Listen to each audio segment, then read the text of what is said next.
Next up, let's talk about the NC State Wolfpack. They're enjoying their first top 10 ranking in 20 years, and they get a trip to Death Valley as their reward. Clemson favored by 7 points. This total almost 20 points lower than the Bama-Arkansas game. So, Kenny, what are your numbers telling you here?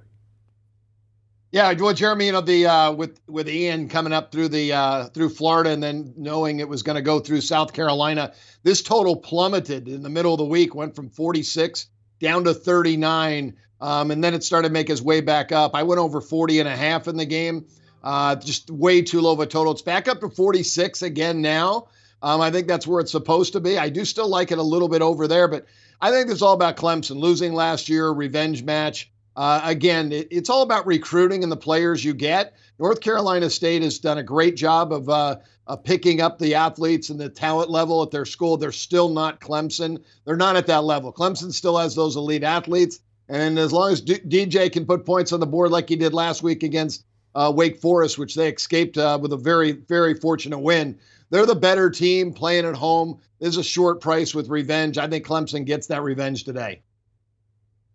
Yeah, I'm kind of with Kenny on this one. The over-under on this thing was out of whack for a few days now. Somebody needed to do like a control-alt-delete and get that thing reorganized. I didn't touch that. I had no idea where it was going to go. But I think this is more about Clemson, as Kenny mentioned.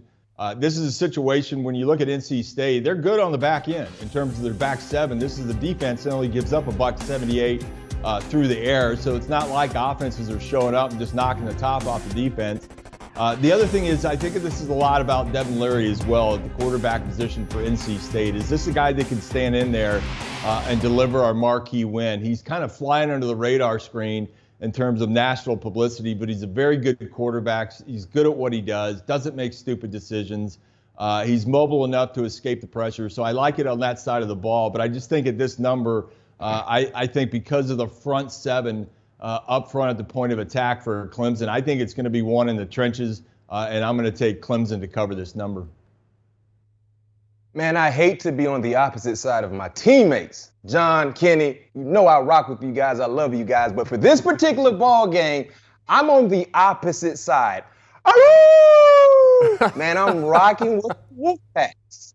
And the reason why I'm with the pack, one thing I know about Clemson defensively, John, you talked about how stout they've been in the trenches. But if you're going to have success against Clemson, you better have a quarterback that potentially will be playing on Sunday, right? Devin Leary is that guy.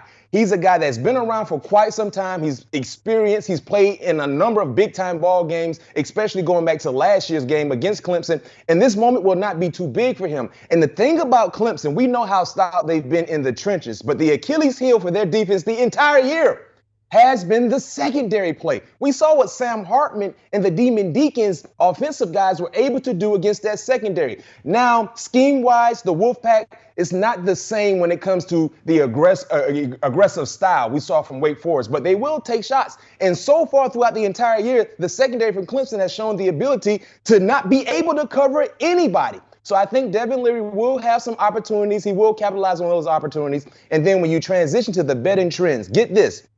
Clemson is 2-8 ATS in their last home games. It's something about Clemson when they play at home. This year and going back to last year, they do not cover. The Tigers, also, they're 1-5 ATS in their last 6 games in October. This is the first game in October. Historically speaking, they have trouble covering games in October. And then in regards to the Wolfpack, they're 6-0 ATS in the last 6 games following an ATS loss. They did not cover last week, but history tells all of us, based on the numbers, when they don't cover the previous week, that current week, they usually cover.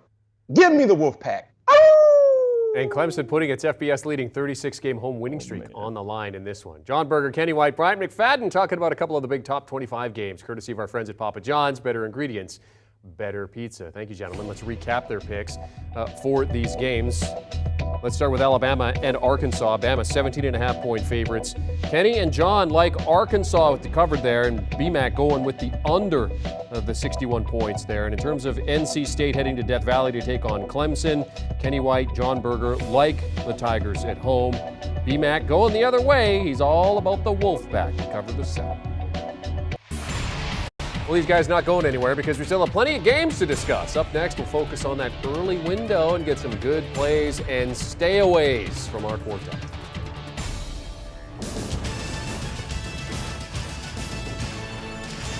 Do you want a sports network that delivers everything that matters about the game? The highlights, the picks, the instant analysis, no yelling, no fake debates, no politics. Hit the subscribe button and never miss a moment.